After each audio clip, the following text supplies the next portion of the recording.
પાંચ રાજ્યની ચૂંટણીને લઈને સુરતના ટેક્સટાઇલ માર્કેટને કરોડોના ઓર્ડર.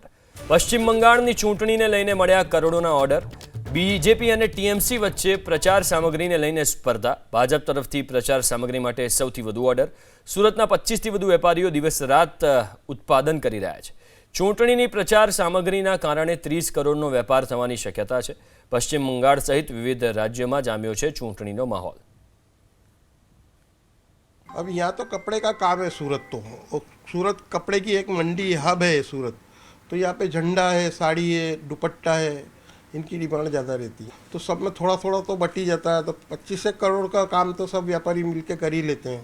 अब पश्चिम बंगाल है, जैसे आसाम है, तो यहाँ पे थोड़ा बीजेपी और ये लड़ते हैं, तो वहाँ पे डिमांड ज़्यादा निकलती है। बाकी क्षेत्रीय पार्टी है, जैसे केरल वगैरह में, तो यहाँ झंडा है, दुपट्टा है, मोदी जी के फ़ोटो वाले दुपट्टे हैं, ममता जी के फ़ोटो वाले दुपट्टे, साड़ी है।